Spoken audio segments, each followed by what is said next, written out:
Perkenalkan, nama saya Marianita Hoar dari program studi Ilmu Komunikasi kelas C. Di sini saya akan menjelaskan rangkuman dari materi pertama sampai dengan materi ke-9 untuk mata kuliah pendidikan kewarganegaraan. Baik, yang pertama yaitu hakikat dan pentingnya pendidikan kewarganegaraan.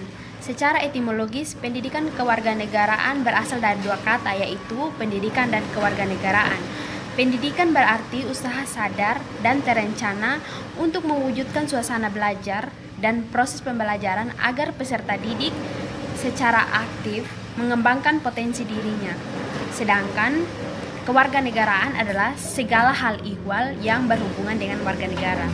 Seperti yang kita ketahui bahwa negara perlu menyelenggarakan pendidikan kewarganegaraan karena setiap generasi adalah orang baru yang harus mendapatkan pengetahuan, sikap atau nilai dan keterampilan agar mampu mengembangkan warga negara yang memiliki watak atau karakter yang baik dan cerdas untuk hidup dalam kehidupan bermasyarakat, berbangsa, dan bernegara sesuai dengan demokrasi konstitusional. Materi yang kedua yaitu tentang identitas nasional. Dalam konteks pendidikan kewarganegaraan, identitas nasional lebih dekat dengan arti jati diri, yakni ciri-ciri atau karakteristik, perasaan atau keyakinan tentang kebangsaan yang membedakan bangsa Indonesia dengan bangsa lain. Identitas nasional sangat penting bagi bangsa Indonesia karena yang pertama, bangsa Indonesia dapat dibedakan dan sekaligus dikenal oleh bangsa lain. Yang kedua, identitas nasional penting bagi kewibawaan negara atau bangsa Indonesia karena sebagai ciri khas bangsa. Dan yang terakhir, identitas nasional penting bagi bangsa Indonesia karena identitas nasional juga sangat berpengaruh terhadap kelangsungan hidup dalam kehidupan berbangsa dan bernegara, sekaligus identitas nasional sebagai pemersatu bangsa atau negara. Materi yang ketiga yaitu tentang integrasi nasional Indonesia. Integrasi nasional berasal dari dua kata, yaitu integrasi dan nasional. Dalam Kamus Besar Bahasa Indonesia, integrasi berarti pembauran hingga menjadi suatu kesatuan yang bulat dan utuh. Sedangkan nasional dalam bahasa Inggris yaitu nation, yang artinya bangsa sebagai persekutuan hidup manusia. Jadi, integrasi nasional merupakan proses mempersatukan bagian-bagian, unsur-unsur atau elemen yang terpisah dari masyarakat menjadi kesatuan yang bulat sehingga menjadi satu nation atau bangsa. Jadi, integrasi bangsa diperlukan guna membangkitkan kesadaran akan identitas bersama, menguatkan identitas nasional, dan membangun persatuan bangsa. Materi yang keempat yaitu tentang konstitusi dalam kehidupan berbangsa negara Indonesia. Dalam arti sempit, konstitusi merupakan suatu dokumen atau seperangkat dokumen yang berisi aturan-aturan dasar untuk menyelenggarakan negara. Sedangkan dalam arti luas, konstitusi merupakan peraturan baik tertulis maupun yang tidak tertulis yang menentukan bagaimana lembaga negara dibentuk dan dijalankan.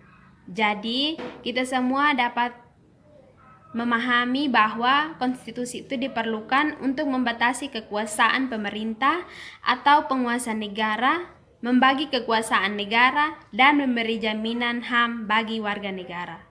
Berikutnya kita masuk pada materi yang kelima yaitu tentang harmoni kewajiban dan hak warga negara dan negara. Kita semua tahu bahwa hak adalah kuasa untuk menerima atau melakukan sesuatu yang semestinya diterima.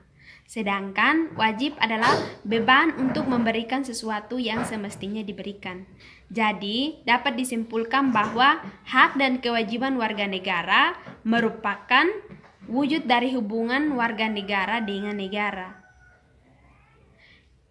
Kita juga dapat mengambil kesimpulan bahwa hak dan kewajiban itu bersifat timbal balik, bahwa warga negara mempunyai atau memiliki hak dan kewajiban terhadap negara. Sebaliknya, negara pun memiliki hak dan kewajiban terhadap warga negara. Materi yang keenam yaitu tentang demokrasi yang bersumber dari Pancasila.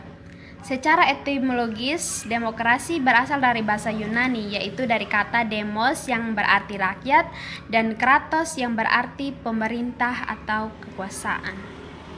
Jadi, demos kratos adalah pemerintah rakyat atau kekuasaan rakyat. Kita semua tahu bahwa berdasarkan ideologinya, demokrasi Indonesia adalah demokrasi yang berdasarkan Pancasila. Demokrasi Pancasila dalam arti luas adalah kedaulatan atau kekuasaan tertinggi ada pada rakyat yang dalam penyelenggaraannya dijiwai oleh nilai-nilai Pancasila. Sedangkan dalam arti sempit adalah kedaulatan rakyat yang dilaksanakan menurut hikmat kebijaksanaan dalam permusyawaratan perwakilan. Berikut masuk pada materi yang ketujuh, yaitu tentang penegakan hukum yang berkeadilan. Dalam rangka mewujudkan sistem hukum nasional yang berlandaskan Pancasila dan Undang-Undang Dasar Negara Republik Indonesia tahun 1945, pembangunan bidang hukum mencakup sektor Menteri Hukum, sektor sarana dan prasarana hukum, serta sektor aparatur penegak hukum. Aparatur penegak hukum yang mempunyai tugas untuk menegakkan dan melaksanakan hukum antara lain lembaga kepolisian, kejaksaan, dan kehakiman. Kita semua tahu bahwa penegakan hukum di Indonesia masih menghadapi masalah dan tantangan untuk memenuhi rasa keadilan masyarakat.